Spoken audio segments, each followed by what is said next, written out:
Good evening and welcome to VentureCat, Northwestern's annual student startup competition. My name is Melissa Kaufman and I'm the executive director of the Garage at Northwestern, and tonight I'll be your host. Thanks for joining us for VentureCat. We are excited to share this night with viewers from around the world. This is our second year with a virtual format, and we are so proud of the perseverance and innovation we have seen from our student founders over the past year. We hope that today's prize money, visibility, and the program's additional resources give our students and their startups the boost they need to thrive outside of academia. VentureCat is made possible by generous gifts from Northwestern alums and sponsors dedicated to supporting student entrepreneurship and innovation. We'd like to thank Larry and Carol Levy and the Levy Institute for Entrepreneurial Practice and Lanny and Sharon Martin for their sponsorship of VentureCat. Larry, Carol, and Lanny are Northwestern alums, and Larry and Lanny are longtime trustees of the university. Also, we'd like to thank Exelon for their continued support of our energy and sustainability track. Our students' VentureCat journey started in early April. 64 applicants from across Northwestern applied to compete in the competition. On April 19th, we announced our 25 semifinalist teams, and each team was awarded $1,000 for making it to the semifinals. Teams then completed a 5-week pitch prep program featuring coaching, professional graphic design services, and business advising. This morning, 25 teams competed in semifinals, pitching across our 5 industry tracks. First place teams have been awarded $9,000 each, and second place teams have been awarded $6,000.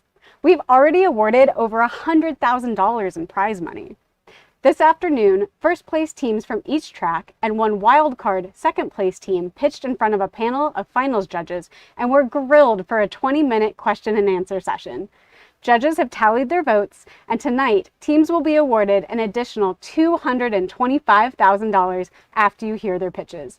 In total, Northwestern students are taking home more than $325,000 in non-dilutive capital.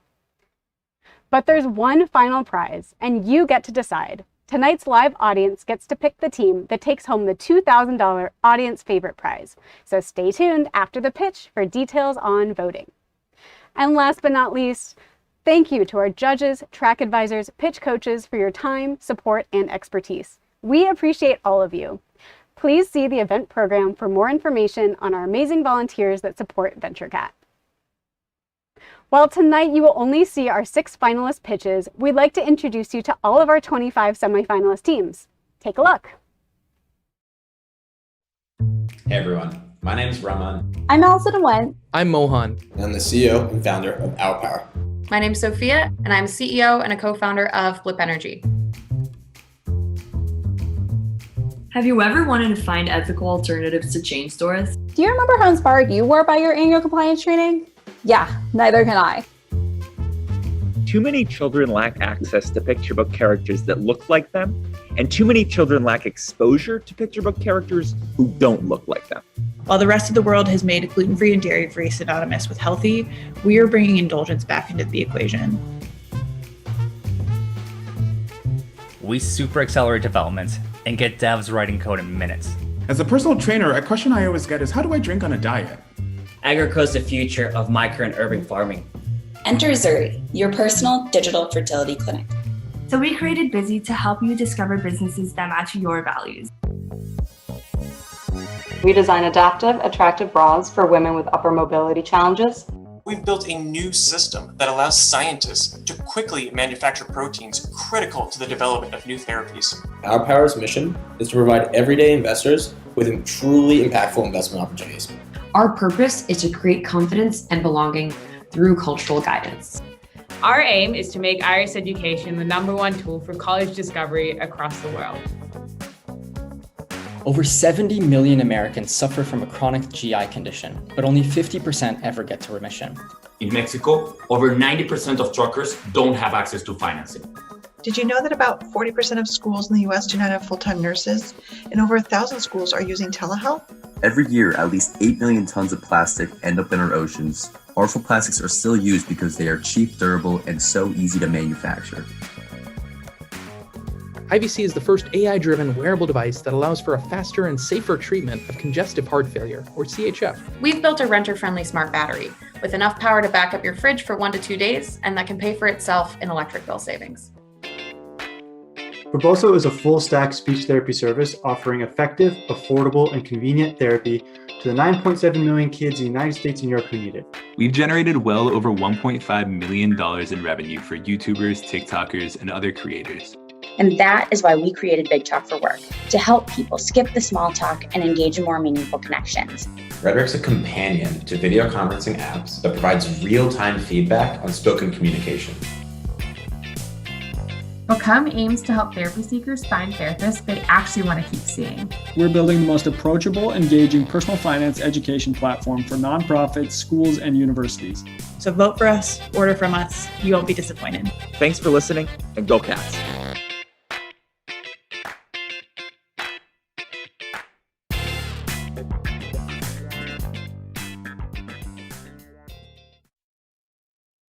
Tomorrow, you can visit the VentureCat website to see all of the semifinalist pitches. Congrats to all of our teams. Before we get to the finals, we'd like to take a moment to recognize our second place track winners, each taking home $6,000 in prize money. Congratulations to AMA, Rhetoric, Blip Energy, Verboso, and Springrose.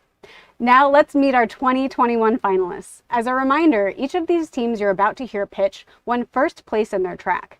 You'll also hear from our wildcard team, a promising second place team selected from our second place track winners. Our first team from the Business Products and Services track is Por Adela. Por Adela is the smart factoring solution for truckers that will help small and medium-sized truckers grow in Latin America. My name is Jaime Tabachnik, and I'm CEO and co-founder of Por Adela. Por Adela means in advance in Mexican slang. Let me start with a little bit of context. For the last 18 months, I've been running a Mexican broker for trucks. And by being the middleman between shippers and truckers, I quickly noticed that truckers had to wait 60 days to collect. This is absolutely killing them. So I contacted many financial institutions with the purpose of making a partnership to offer them a quick pay option. After 8 months of actively searching, I was shocked that none of them wanted to enter this market. I had an incredible conversation with Pedro and Guillermo Bosch, two brothers that started a fintech 4 years ago called Solvento. We decided to join forces and address this opportunity together. In Mexico, 70% of small and medium-sized businesses don't have access to financing. This means no credit card or personal loan to the owner either. For truckers, this gets even worse because they have to wait 60 days to collect, and on the other hand, they have to pay in advance for operational expenses like payroll, tolls, gas, and repairs. If you compare financial support to small and medium-sized companies in Mexico to Brazil and the US, the opportunity is enormous. In Mexico, only 0.03% of its GDP equals credit lines for SMEs. If you compare this to Brazil, this is 16 times less, and to the US, 90 times less. Trucking market is huge, $175 billion. We will start addressing AAA trustworthy shippers that work with SME truckers. With that, we have a $7.9 billion untapped market. This is a proven model. There are many companies in the US addressing this problem. In Latin America, on the other hand, we only found one company in Colombia that is building a similar model. So let's imagine you get a call, you're a trucker, and you get a call from Walmart, and they're asking for 2 trucks in the next 2 hours. You're out of cash, and you cannot buy gas to do this sale. You will have to cancel. On the other hand, imagine you can access a mobile app, submit an application, and get a response in less than 10 minutes.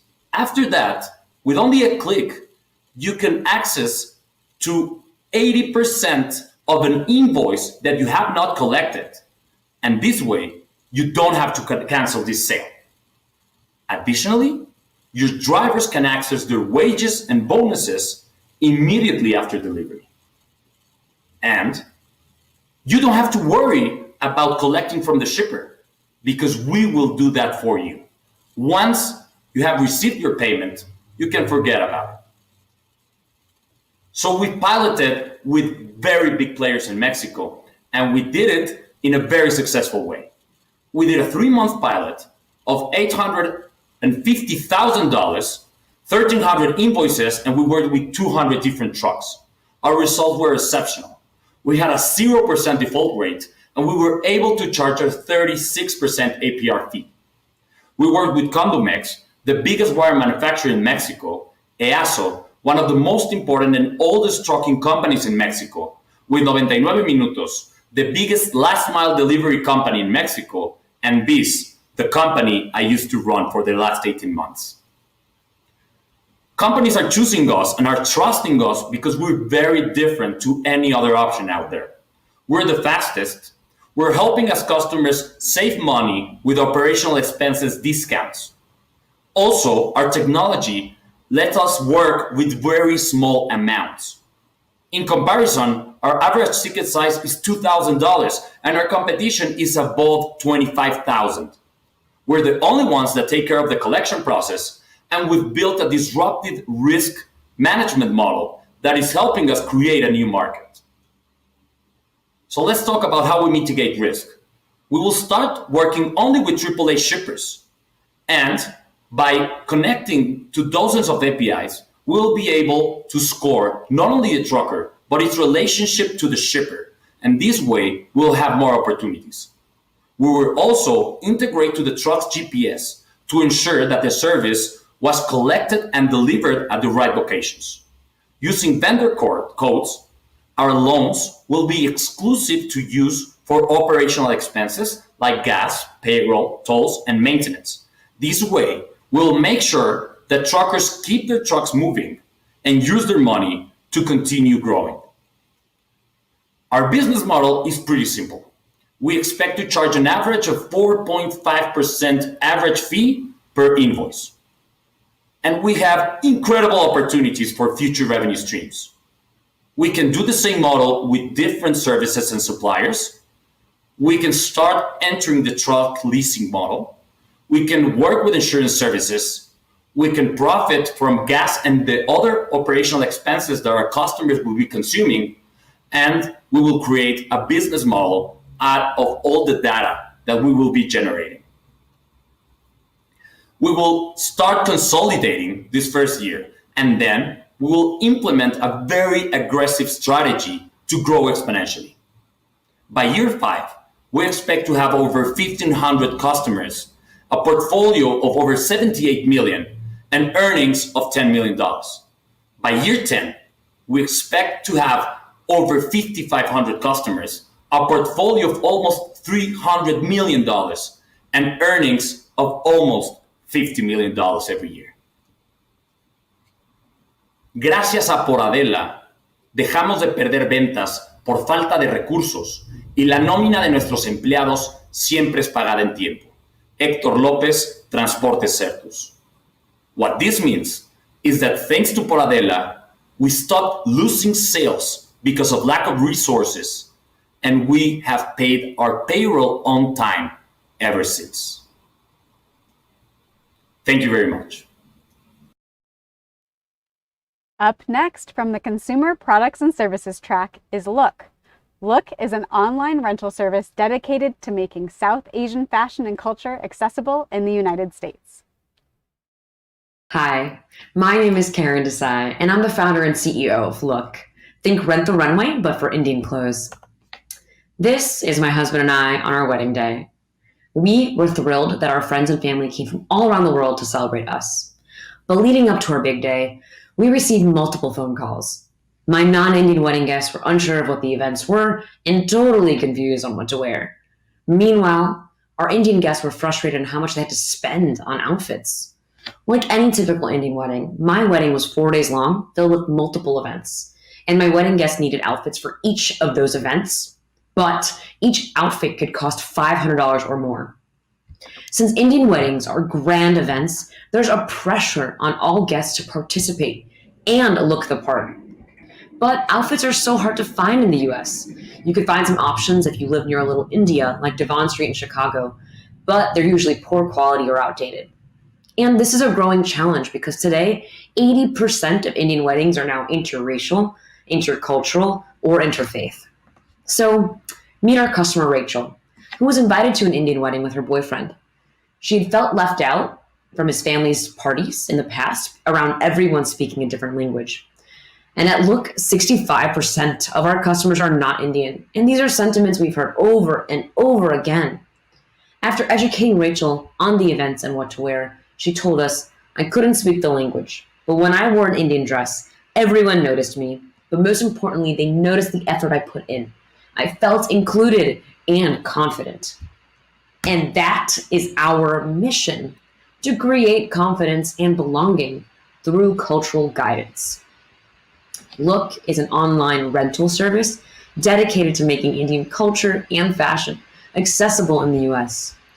We offer outfits that span over the 4 days of wedding events with affordable prices starting at $100 for a 4-day rental. We provide the cultural concierge service that I wish I had for my own wedding guests, including digital resources and one-on-one education for wedding guests on what the events are, what to wear, and why. In the US, there are over 42,000 Indian weddings each year, and they have an average of 300 wedding guests, with 3 to 4 outfits required for both men and women, and an average rental price point of $150. Just bringing LUKH to weddings is over a $5 billion opportunity. We know there's a larger opportunity, though, with South Asian cultural events, holidays, and dinner parties. We've interviewed over 100 people and learned that, unlike Western apparel, brand names are not important when it comes to Indian clothes. So we decided to private label rather than go to designer brands. This provides us higher margins by cutting out the middleman, and we have direct control on making styles. We've also learned that for our customers to feel confident, our dresses need to fit perfectly.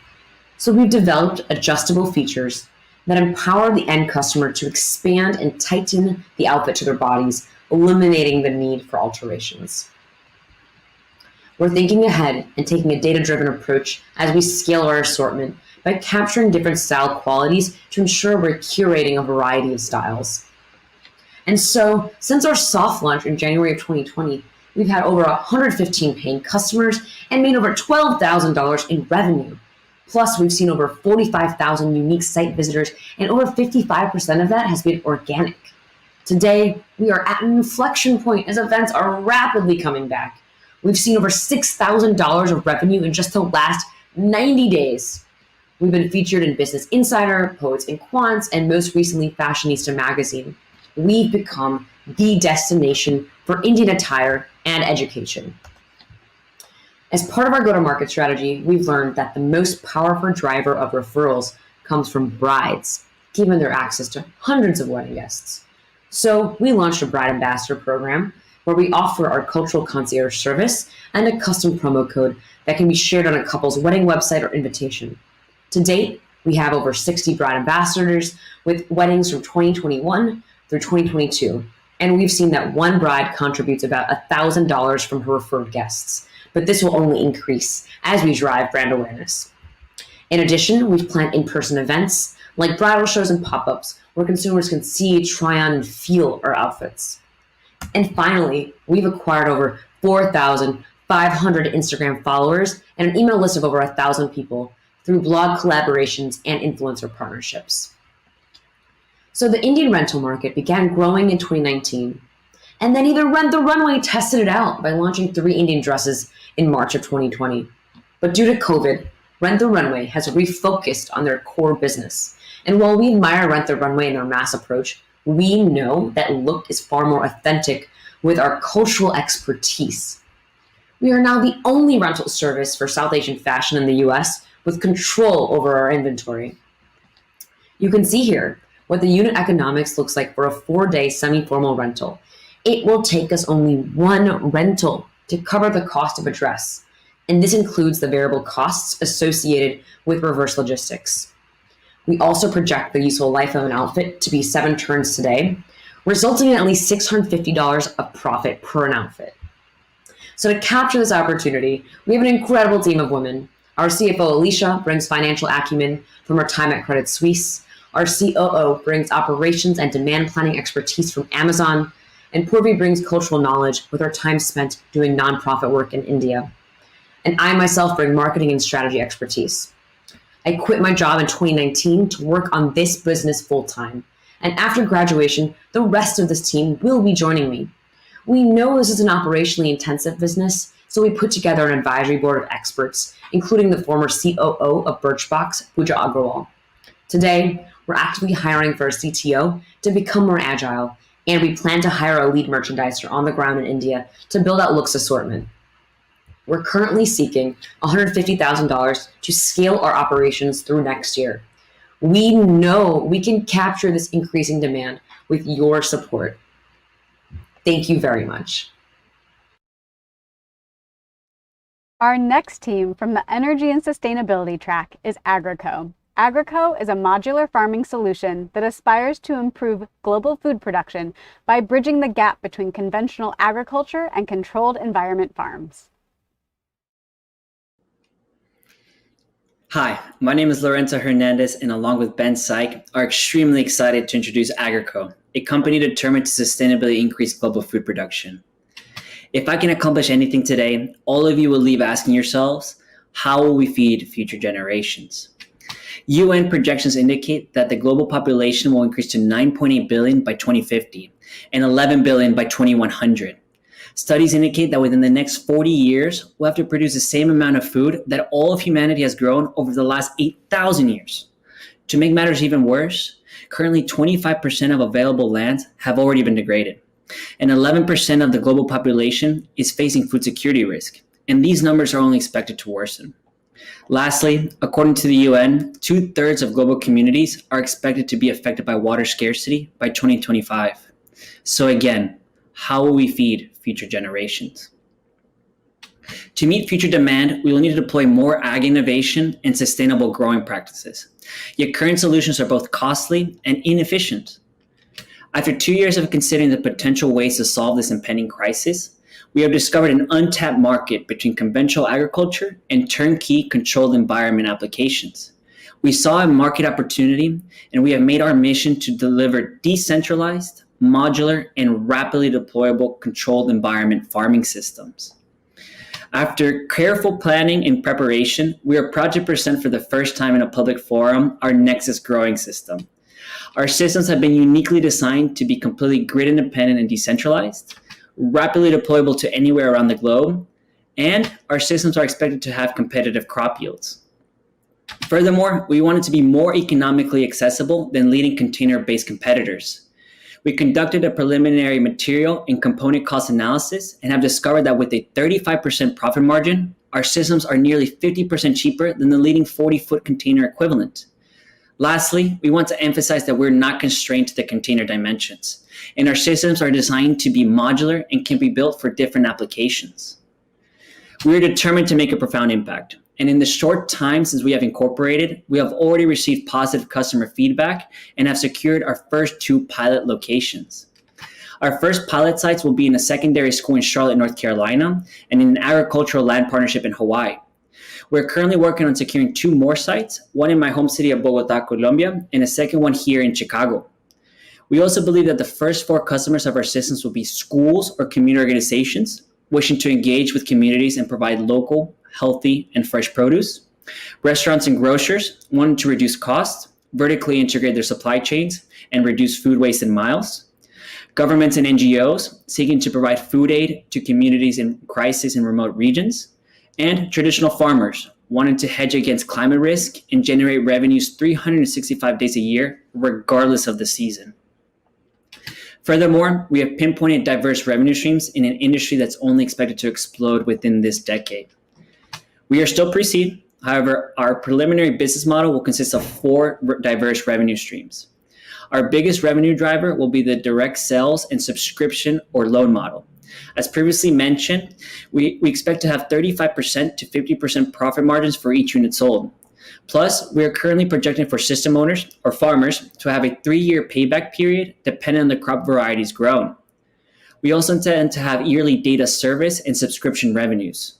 Our systems will have onboard dashboards or the Nexus crop management system that will be Wi-Fi enabled to assist farmers to automate and best control their crop yields.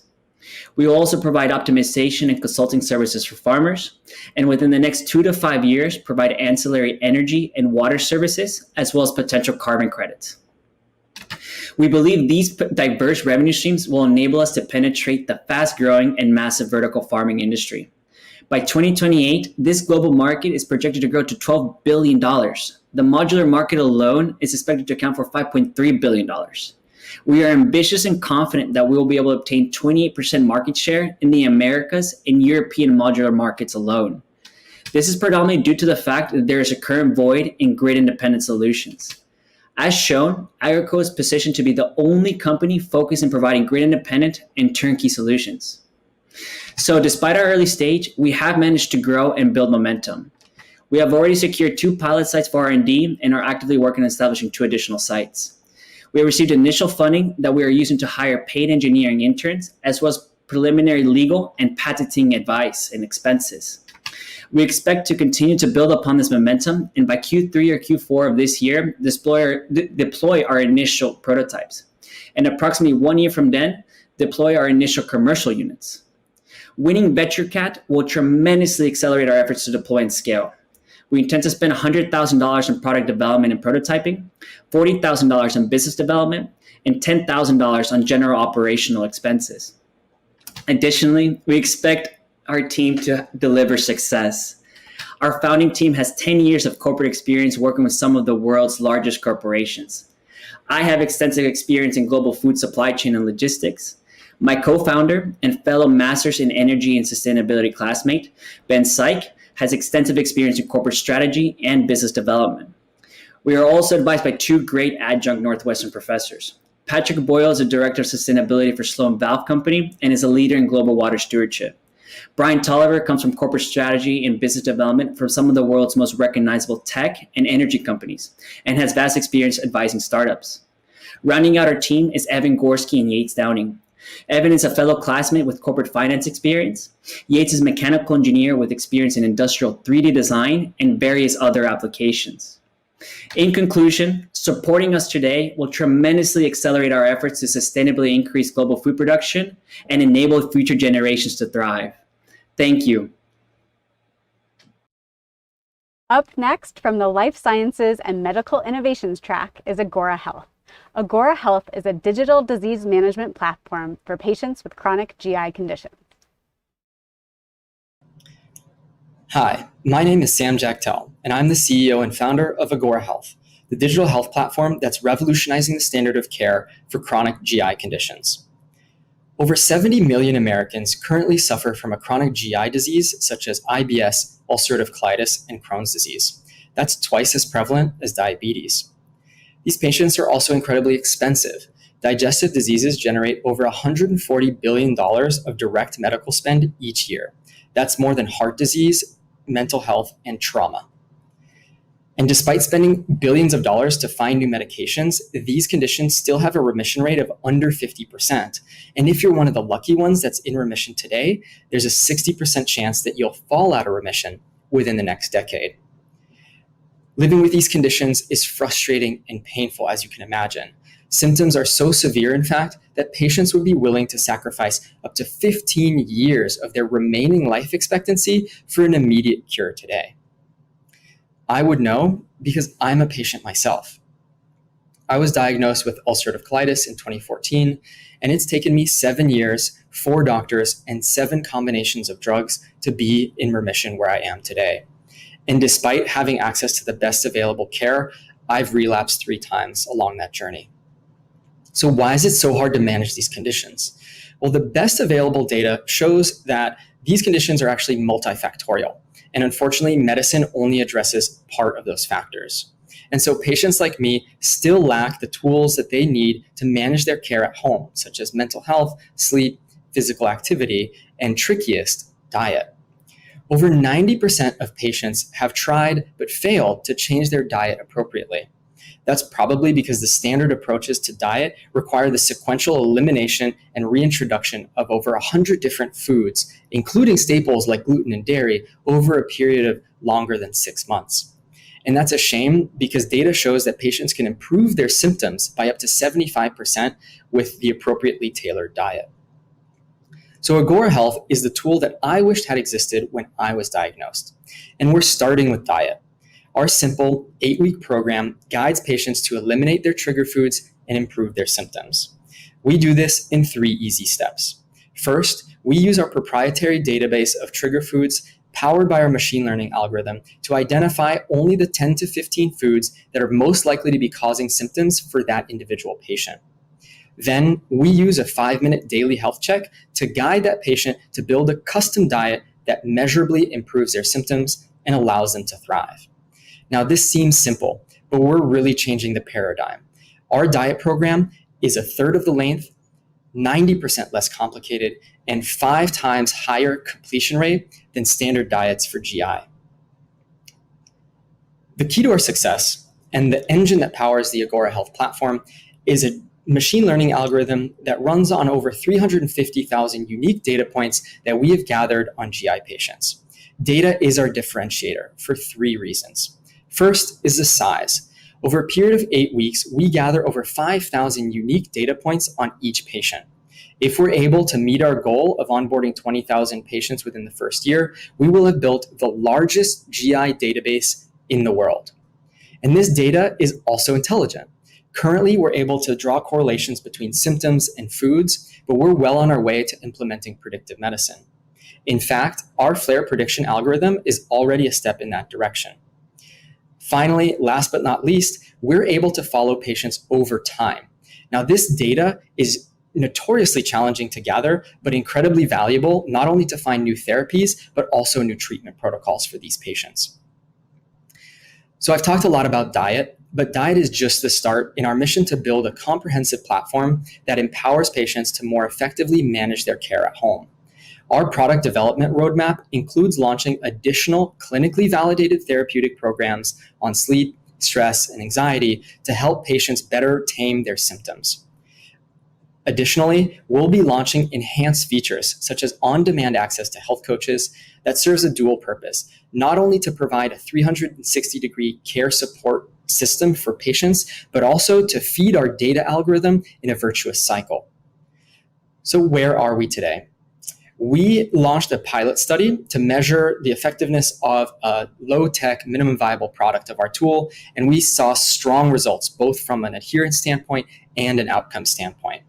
Recently, we've launched an IRB-approved clinical study to further validate our claims.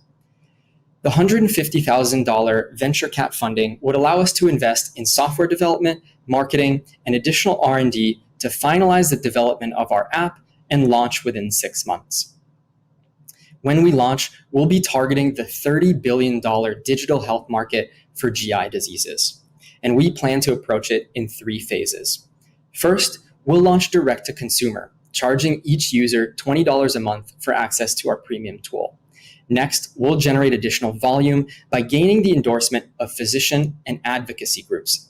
And last, we'll generate true scale by selling through self-insured employers as well as payers. Now, we're not alone in this market, but unfortunately, no one is currently meeting the needs of GI patients comprehensively. Our competition is typically narrow in focus, and so only provides support for a small number of things that patients truly need. They also typically have limited evidence for the effectiveness of their tools. And lastly, they're static. They're not built on platforms that are made to evolve with new data.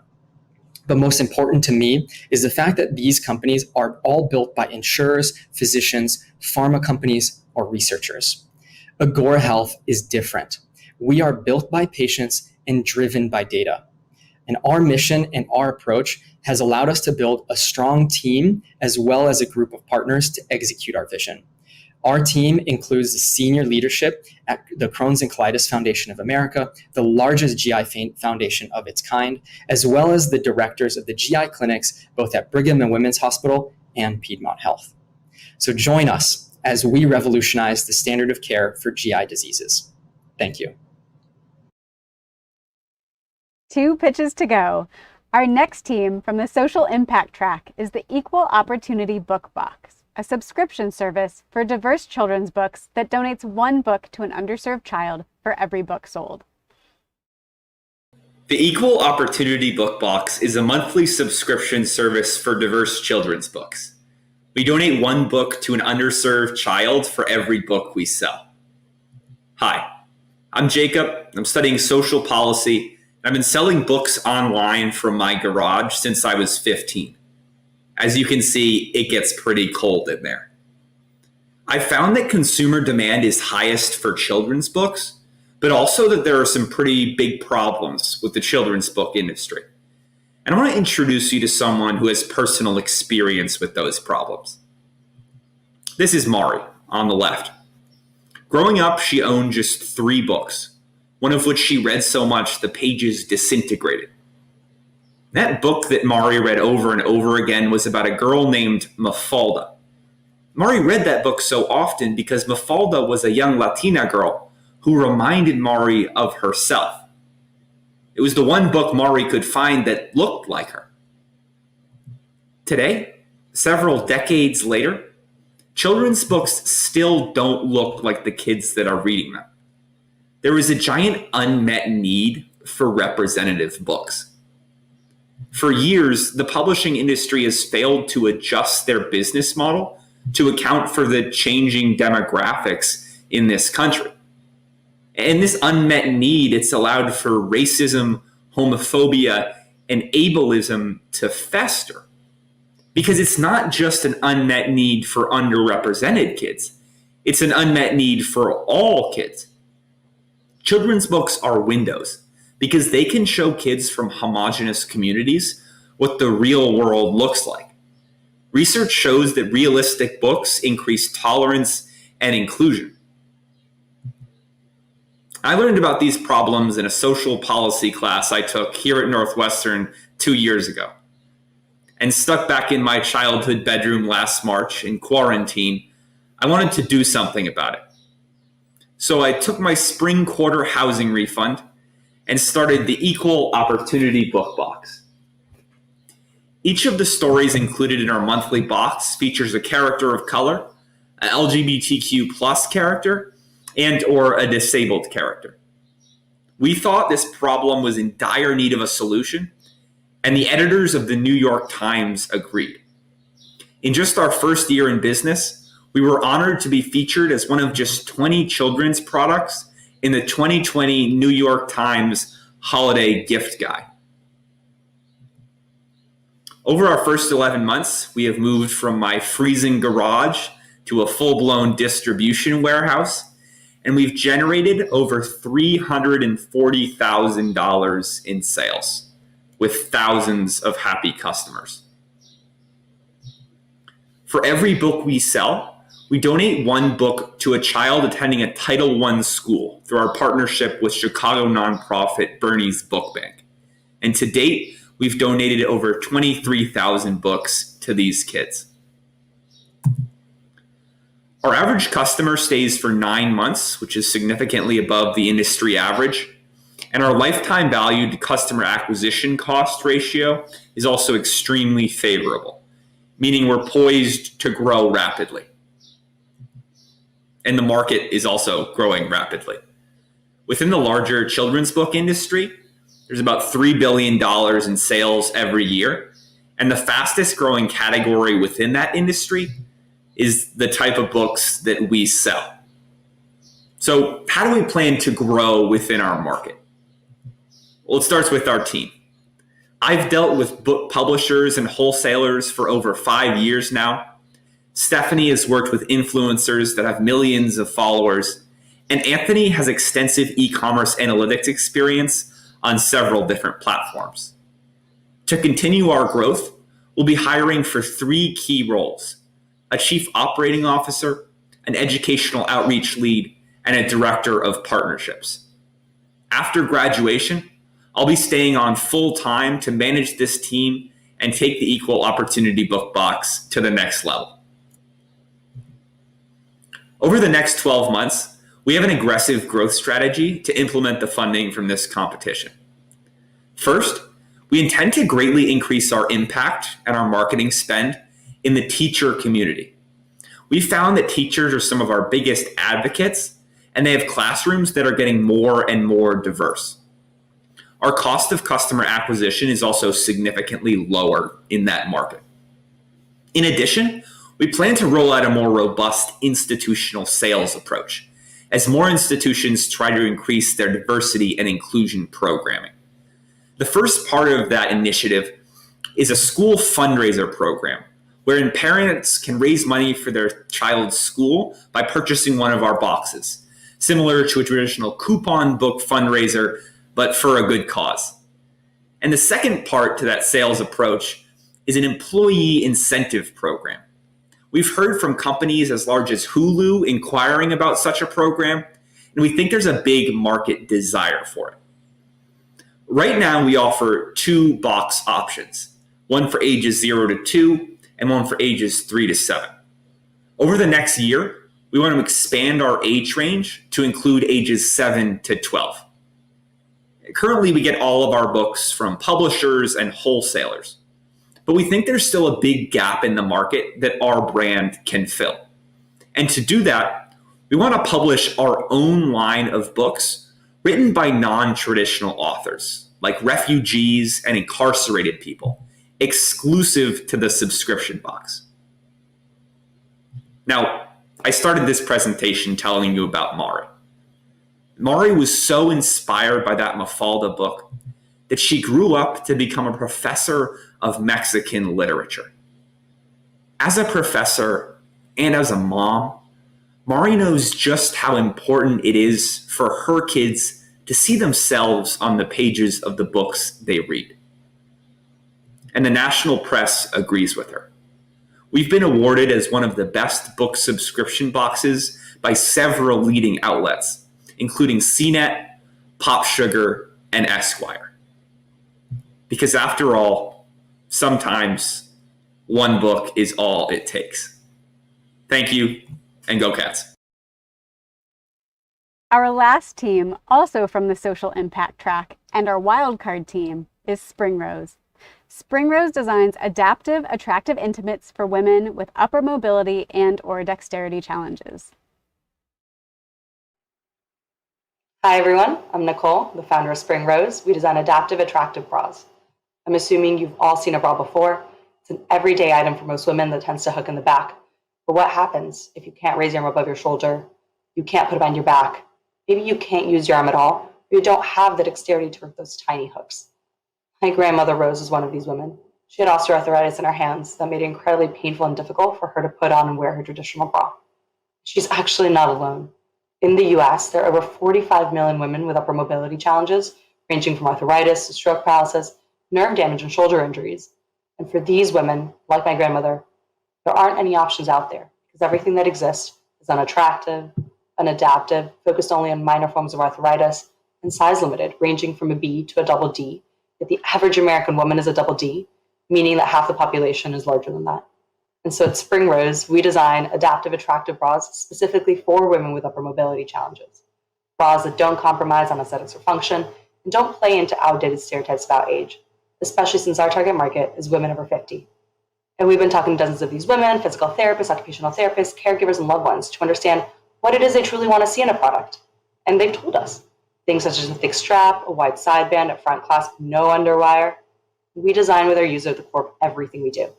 For example, we don't include magnets in our design, even though they're common in adaptive apparel, because it can interfere with pacemakers and other health tech. We also asked women what sizes they wanted to see, and in just 3 weeks got over 1,000 submissions, everything ranging from an A to an O cup, so we know we have to be a more inclusive brand than anything that exists out there right now. And women really want this. They've been sending us comments, emails, messages, cheering us on, asking to see it in their size. So there's clearly a need out there. We wanted to make sure we were also quantifying the demand. So we launched a series of Facebook ads, and with just a sketch and a basic landing page, in 8 weeks, we got over 900 people to sign up for our waitlist. Best part, each of these emails cost us less than $1.50 to acquire. There's clearly a need out there. We're mainly going to be a direct-to-consumer brand. We tested Facebook advertising at around a 10% click-through rate and a 9-cent cost per click. For comparison, the industry standard is 2% click-through rate and 45-cent cost per click. We also understand in conversations with women that one of the biggest barriers in purchasing intimates online is not knowing sizing. So sizing tends to change across companies, and women don't feel comfortable not knowing their size. So we're going to offer free shipping and free returns and a try-on program whereby women will order one bra in their size. We'll send them one large and one smaller. They get to try it on from the comfort of their homes and send back the two that don't work. Don't worry, it's not underwear. We can do that. And then another strategy we have is PT and OT partnerships. So physical therapists and occupational therapists already see our target market as part of their patient population. Not only that, they already recommend products and are considered highly trustworthy because they don't get any financial kickback from the recommendation. As such, the cost for us is pretty small up front, just paying for lunch as we pitch them and providing them free product samples to try on and test with their patients. We started talking to PTs and OTs around the country, and they've all agreed this is a real need that they see within their population. As such, we already started establishing partnerships with offices in Austin, Atlanta, Miami, Chicago, and Salt Lake City. When looking at the economics for these two, for direct-to-consumer, again, using the metrics we've already acquired, plus the cost of the reusable mailer and the two-way shipping, it's $13 to $14. And then when we look at PT and OT partnerships, again, cost of lunches and samples, it's around $16 for the cost of customer acquisition. What's important to note, we still recuperate a CAC after a single product purchase. And now let's say we're being incredibly optimistic. Our CAC is actually double what we're estimating. We still recuperate it after a single product purchase. And that's because our margins are around 70%, which is standard for the intimates industry. And we're estimating an annual frequency of 2.13 bras purchased a year, because that's the average number of bras women in the US buy, putting our 1-year LTV margin to be $89. We compare that to our CAC. It's a pretty healthy 6 to 5. Again, even if we're being incredibly optimistic and we double our CAC, it's still a 3 to 4. And this is a really big market. So it's over $10 billion in the US, but it's really fragmented. So even the largest player, Victoria's Secret, owns less than 20% of the market share. That means that it's possible for people to enter in different niches. Our niche is worth over $2 billion. And there are players that have done this over the last few years. For example, Third Love, a pretty big startup in the bra industry, makes over $100 million in revenue every single year, less than 7 years into the market. And that's where we want to be over the next few years. And so no one is doing what we're doing, which is going to give us a bit of an advantage. A couple brands such as Playtex and Bali have a few of the features women want, such as a thick band or wide strap, but they're not really adaptive. And then you look at adaptive brands such as Silverts and Buck & Buck. They're really unattractive, and they only work for minor forms of arthritis. 2 bra startups internationally, Elba London and Bra Easy. Elba London uses magnets. They neither have a lot of the features women want, plus they're international, so women are not going to take a chance on an $80 Bra Easy bra that they can't return if it doesn't fit or it doesn't work for them. It's also important to note, none of these brands are size inclusive, so they only provide up to a double D, yet half of the women in our survey were above a double D, well, a double D or above. So that means we want to be a more inclusive brand than these people. We started working on this back in August. We're actually in the sample development process right now. We want to do pre-sales this summer and fully launch in the fall. And I'd like to work a little bit through what that development process looks like. So bras are the most engineered piece of clothing out there. They have between 20 and 48 different parts. They have to be sewn precisely to the millimeter. If not, fit doesn't work. And things such as the fabric grain and the direction it has matters for support and other pieces. As such, it's a multi-step expensive development process because you have to have a lot of people involved. You also want to make a lot of samples so that you can test it in different sizes, particularly for us, as we want to pride ourselves on being inclusive. That's going to be really important. And so we're going to use the $150K for product development and inventory for launch. In terms of product development, again, it's building samples in different sizes so that women can try it on and we make sure that our product works not only for the smaller sizes, but also for the larger sizes and across different types of mobility impairments. And then when we look at inventory for launch, we're going to use a lot of the data from our pre-sale to understand what SKUs and sizes people really want and invest in those. Still a pretty heavy upfront investment, but doing that now will allow us to make sales of over $1 million, which would be really great. And our team is incredibly diverse, has a wide range of experience across customer strategy, finance, operations, marketing, and sales. We also have amazing advisors in fashion apparel manufacturing, occupational therapy, and venture capital. And so I'd like to invite you to join us in helping women get dressed painlessly. Thank you.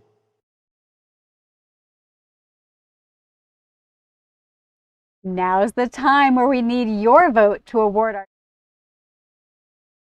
prize. Text 847 865-9695 with the number of the team that you want to win. Text 1 for Poor Adela. Text 2 for LUKH. Text 3 for Agroco. Text 4 for Agora Health. Text 5 for the Equal Opportunity Book Box. And text 6 for Springrose. We'll leave this up for you for a couple of minutes, and when we're back, we'll hear from last year's winners.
Thanks for voting. While we tally the votes, let's hear from last year's winners and check in on their progress.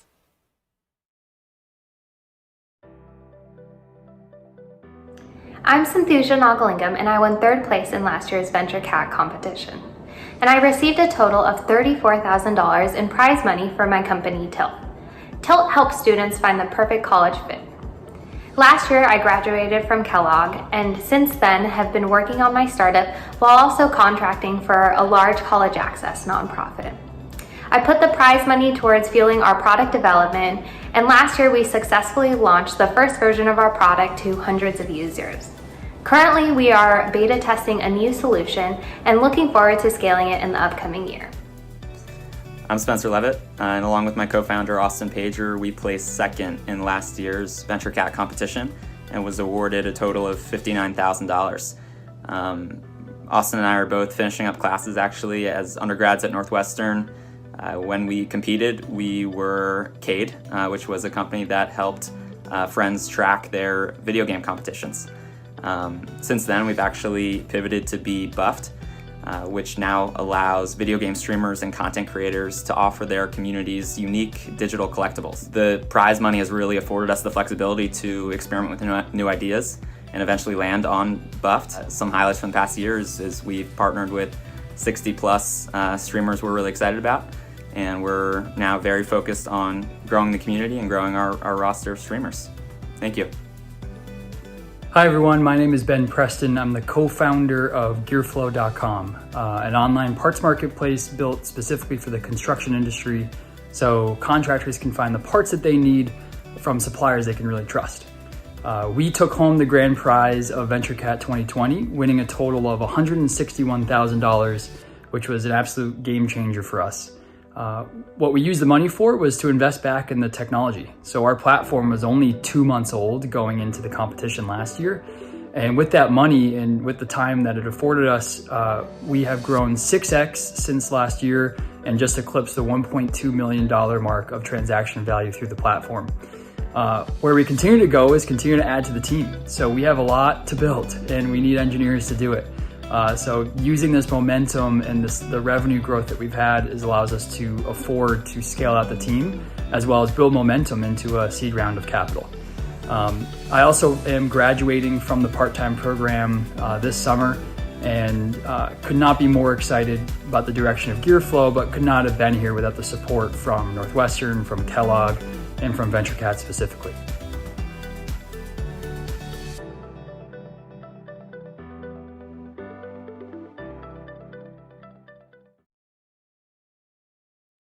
It's so great to hear how our past winners are doing, and we're so excited to see what they do next. And now, back to our 2021 finalists. Right after our finals judges deliberated and chose the winners, we had a quick chat with the judges to hear some of their thoughts on all of the teams. Let's meet our judges and hear what they had to say. All right, I'm joined by our panel of 6 finals judges. Thank you for joining me for this quick post-competition chat. I'd like to talk to each of you briefly to introduce yourself with your name and title, and then get a couple of comments on our teams. Patrick, tell us what you thought of our B2B team. Poor Adela. Hi, thanks. Patrick Egan from Counterpart Ventures. Poor Adela, look, we think globally, but like to invest locally. These guys take it to heart. Logistics is a very hot category with a lot of Me Too companies right now, but the Poor Adela team has really identified a very specific pain point in Mexico. A lot of truckers lose customers because they just lack working capital.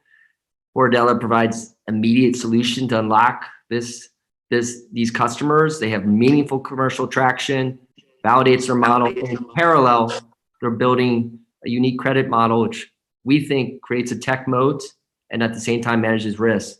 So really excited for them and a great presentation. Thanks so much. Priti, our B2C team, LUKH, what did you think? Hi, my name is Preeti. I'm a partner at Northwest.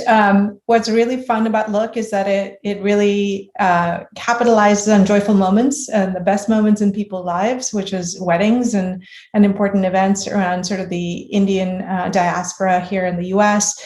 I wish they spend more time really thinking through LTV and CAC and perhaps bringing someone on their team that is attuned with performance marketing to figure out how they can really juice the organic growth for the company and perhaps lean into influencer marketing even more, maybe even Bollywood celebrities, etc., to showcase both the cultural norms and lean into the fun that are associated with Indian weddings. Good luck. Great, thank you. Matt, tell us about our energy and sustainability finalist, Agroco.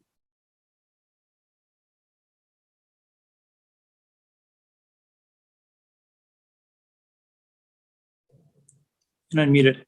Okay, there we go. So first of all, one of the things, so I'm Matt McCall. I'm a partner with Pritzker Group Venture Capital. Been doing this about 25 years, was at DFJ before this. And also 2-time Northwestern alum. So go Wildcats. So one of the things at Pritzker we look for very early on is, does someone have domain expertise? Do they understand the domain that they're in? Have they experienced the problem? And so one of the things I really liked is the fact that you've grown up in the agricultural world and kind of understand what are the challenges there. In terms of the vertical farming, we've looked at a number of plays over the years, including the very early rounds of Bowery and a bunch of others. And it really does come down to, well, one of the key elements is it comes down to the upfront cost versus the long-term benefits. And the payback period being 3.5 years is potentially going to become a challenge in terms of trying to get penetration. And so it really comes down to the curse of the good enough or current inertia. So I would say that would be one of the primary areas that I would be focusing on. Great, thanks, Matt. Anna, talk to us about our medical team, Agora. Sure, thanks. Hi, I'm Anna Hagui. I'm a partner at Sandbox Industries and focused on healthcare investing. And Was great to hear the Agora Health pitch. They're focused on a population that's tackling a really important and unsolved area in healthcare, focusing on gut health and IBS and IBD. And that's really what we look for when we think about healthcare investments, is where are patients underserved by the existing healthcare system as it stands today. I think, the opportunity is to take the start of where Agora is starting and think about what more they can do to more holistically tackle this patient population. But great job. Thanks. Thanks, Anna. Brian, our social impact team, the Equal Opportunity Book Box. Tell us more.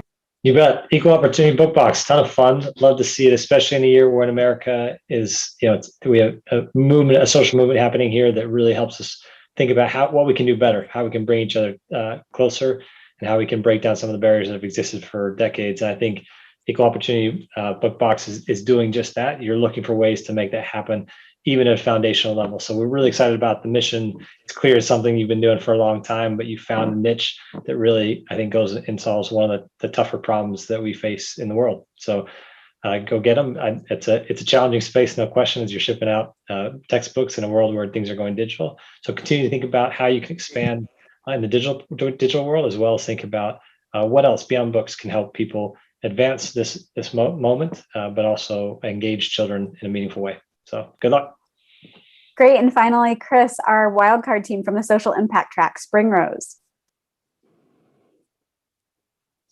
Hi, Chris Erickson. I'm co-founder of Range Ventures and a Northwestern 2004 alum from McCormick.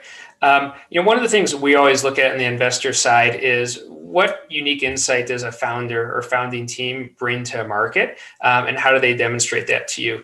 And was just blown away by the Springrose team and how quickly on a market that didn't know existed, convinced us and showed us the opportunity within the market and the unique insight, both from the product and the way they were branding the product to connect with their customer. Was really interesting to see how quickly they got all of us up to speed on that. Will be interesting to see how they tackle some of the challenges of actually a physical product and the demands of the supply chain that they have to conquer long-term to bring the product to market. Great. Thank you so much to all of our judges. We appreciate having you as finals judges, and best of luck to all of our finalists. Thanks all. Thank you again to all of our judges. Your feedback and expertise is so important to our program. Let's move on to the prizes. Earlier this month, the Northwestern alumni community voted for their favorite elevator pitch from the 25 semifinalist teams. This was a new award for us, and we're excited to announce that our winner is the second place team in the B2B track, AMA. Congratulations to AMA. You've won the alumni favorite elevator pitch and $1,000.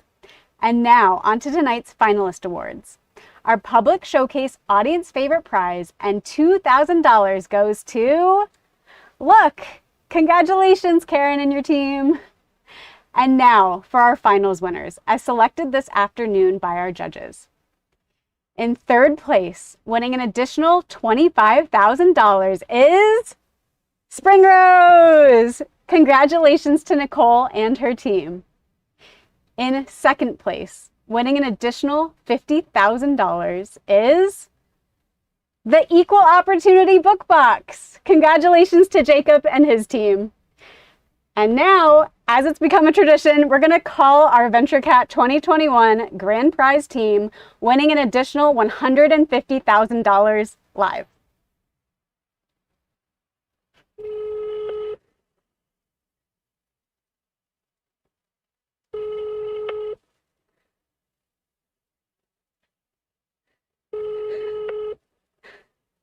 The suspense is killing us.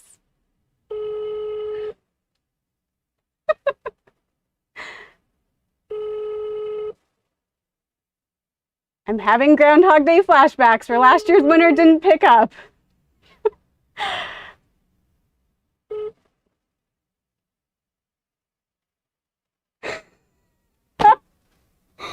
And it happened again. All right. Congratulations to Jaime. Poor Adela is our VentureCat 2021 Grand Prize winner.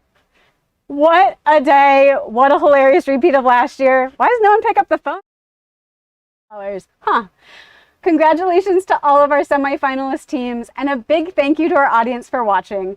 If you're interested in learning more about VentureCat and seeing more of our semifinalist pitches, visit venturecat.northwestern.edu. Good night, VentureCats. Congratulations, Jaime.